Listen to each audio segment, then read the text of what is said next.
ये कहानी शुरू होती है वेस्ट वर्जीनिया के दूर दराज के जंगलों से, जहां एक सुनसान सड़क के किनारे रिची और हेली नामी कपल को लोग क्लाइंबिंग करते हुए देखते हैं। अब जैसे ही रिची ऊपर पहुंचता है तो इसे अपने सामने गंदे पानी से भरी हुई एक नदी दिखाई देती है और अपनी जीत की खुशी मनाते हुए वो हेली को जल्दी से ऊपर आने का इशारा करता है। अब हम हेली को देखते हैं जिसका पाँव ऊपर चढ़ने के दौरान फिसल जाता है और वो हवा में लटक जाती है, लेकिन खुद को संभालते हुए वो एक बार फिर से चढ़ने की कोशिश करती है, जहां इस बार वो रिची को मदद के लिए पुकारती है। लेकिन रिची को सामने ना देखकर वो परेशान हो जाती है कि अचानक अपने चेहरे पर खून के कुछ कतरे गिरते देखकर वो हैरान रह जाती है और इसकी नज़र रिची पर जाती है जिसे कोई उठाकर नीचे फेंक देता है।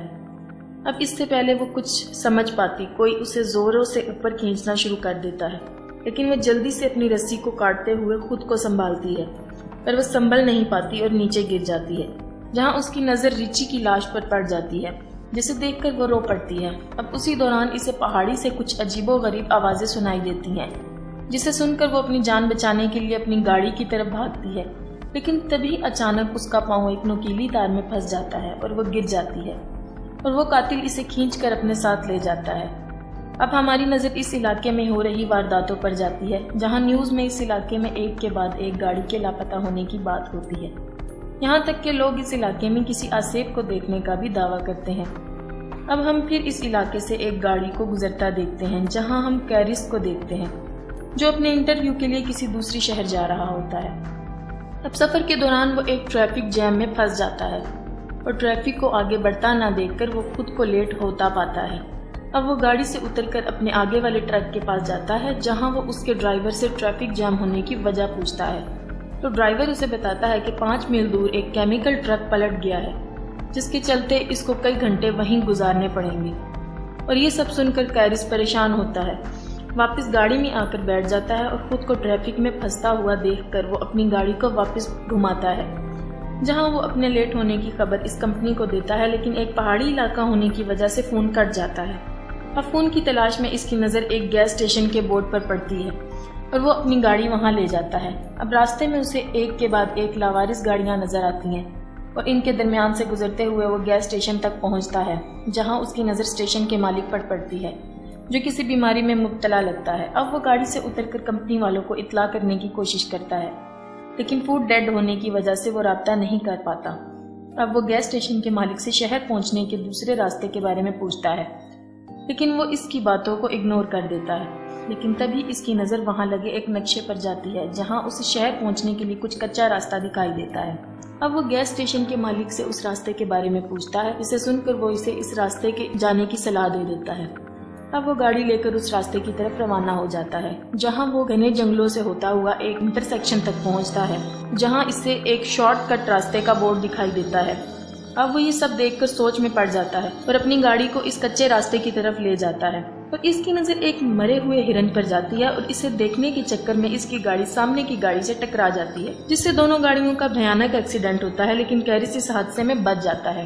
अब इस गाड़ी के मालिक शोर सुनकर इसकी तरफ आते हैं, जहां वो इसका हाल पूछते हैं। अब खुद को संभालते हुए कैरिस इनसे माफ़ी मांगता है और नुकसान की रकम देने की बात करता है। साथ ही वो इनसे बीच सड़क में गाड़ी खड़ी करने की वजह पूछता है, जहां फ्रांसीन उसे बताती है कि सड़क पर किसी ने कंटीली तार बिछा रखी थी, जिसकी वजह से इनकी गाड़ी का एक टायर फट गया है। अब इनकी एक सहेली पिछले गैस स्टेशन पर जाके कॉल करने का कहती है, लेकिन कैरिस इन्हें वहां जाने से मना करता है और सभी अकेले चलने का फैसला करते हैं। लेकिन इवान और फ्रांसीन गाड़ियों की देखभाल करने के लिए पीछे ही रुक जाते हैं। अब रास्ते के दौरान उनकी नज़र सड़क पर मरे एक नेवले पर जाती है, जिसे देखने से लगता है कि किसी ने दरमियान से ही इसको फाड़ कर फेंक दिया हो। थोड़ी दूर जाकर इन्हें जंगलों में गाड़ियों के कुछ जलते हुए टायर दिखाई देते हैं, जिसे देखकर उसे खतरे का अंदेशा होता है और वो सबको आगे बढ़ते रहने का कहता है। वहीं फ्रांसीन और हम एवान को देखते हैं, जिन्हें पास की झाड़ियों से कुछ हलचल महसूस होती है और वो इस जगह को देखते जाता है और फ्रांसीन इसे वहां ना पाकर परेशान हो जाती है और इसे ढूंढने इसके पीछे जाती है। और जहाँ चलते चलते उसकी नज़र इवान के एक जूते पर पड़ती है और वो जैसे ही वो इसके नज़दीक पहुंचती है तो इवान कटा हुआ कान दिखाई देता है और वो इसे देखकर रोने लग जाती है कि तभी वो शख्स इस पर पीछे से हमला करते हुए इसे मौत की घाट उतार देता है। वहीं बाकी लोगों को हम रोड के आखिर में देखते हैं, लेकिन चारों मदद के लिए निकल पड़ते हैं। चलते चलते इनकी नज़र एक घर पर जाती है। अब वो मदद मांगने के लिए घर की तरफ जाते हैं। कैरिस ढेर सारी गाड़ियों को देखकर परेशान हो जाता है और मदद मांगने के लिए घर का दरवाजा खटखटाता है। जल्द ही इनको पता चलता है कि इस घर में कोई नहीं है। अब वो सब कॉल करने के लिए घर के अंदर आते हैं, जहां इनकी नज़र खाने के टेबल पर जाती है, जिसे देखकर लगता है कि बरसों से इस घर में सफाई नहीं हुई। और दूसरी तरफ चश्मे और गाड़ियों की चाबियां मिलती हैं। अब जैसे ही वो फ्रिज को खोलता है, इसके होश उड़ जाते हैं। हम फ्रिज में ढेर सारी इंसानी अज़ा को देखते हैं और जैसी को भी एक कमरे में वही कंटीली तार दिखाई देती है जिसने इसकी गाड़ी का एक टायर को फाड़ा था। अब ये सब देखकर चारों वहां से भागने लगते हैं कि तभी कैरिस की नज़र खिड़की से बाहर जाती है, जहां इसे एक गाड़ी इनकी गाड़ियों के साथ वहां आते हुए दिखाई देती है। अब चारों घर के पिछले दरवाजे की तरफ भागते हैं, लेकिन दरवाजा बंद होने की वजह से चारों बहुत खौफजदा हो जाते हैं। वहीं दूसरी तरफ हम इस कातिल को अंदर आते देखते हैं। वो अंदर आकर फ्रांसिन की लाश को जमीन पर फेंकता है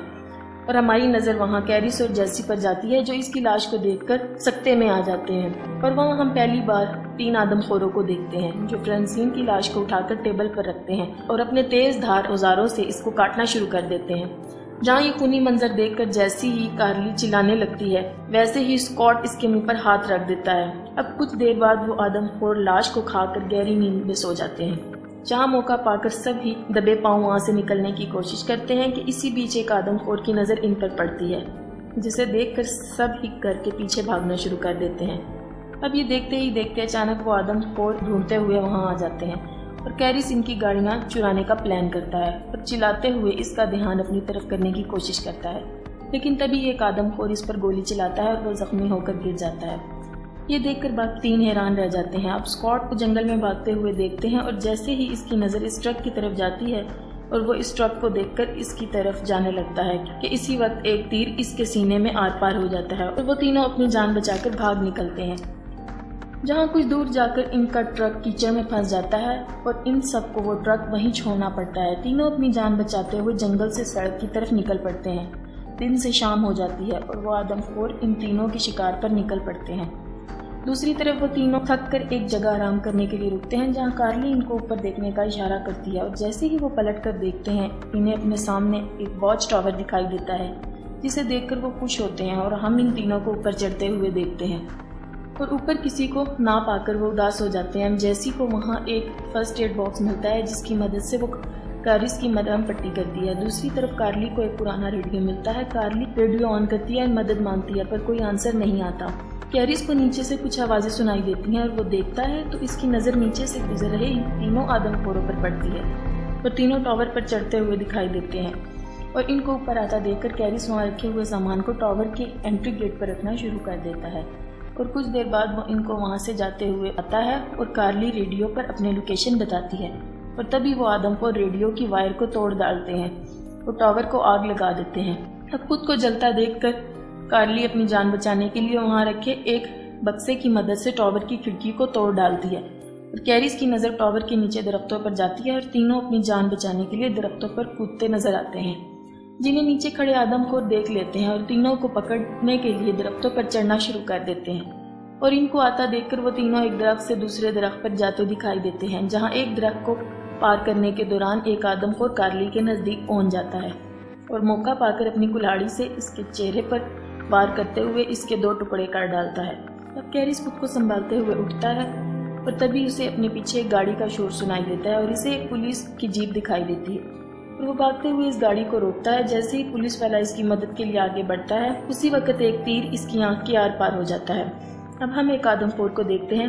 जो कैरिस को मारने आता है और कैरिस अपनी जान बचाकर गाड़ी के नीचे छुप जाता है और अब आदमखोर इसे देखने के लिए नीचे झुकता है और गाड़ी के नीचे कुछ ना पाकर वह हैरान रह जाता है। और अब हम इस घर को देखते हैं जहां इन आदमखोरों ने जैसी को बांधा हुआ था और जैसे ही वो वन आई आदमखोर जैसी को मारने लगता है, इसे बाहर से आती गाड़ी का शोर सुनाई देता है, जिसे देखकर वन आई दरवाजे की तरफ बढ़ता है। कैरिस गाड़ी लेकर इस पर हमला करते हुए कुचल डालता है और गाड़ी से उतरते ही वो आखिरी बचे हिवान को एक नुकीली तीर से हमला करते हुए इसे भी मार डालता है।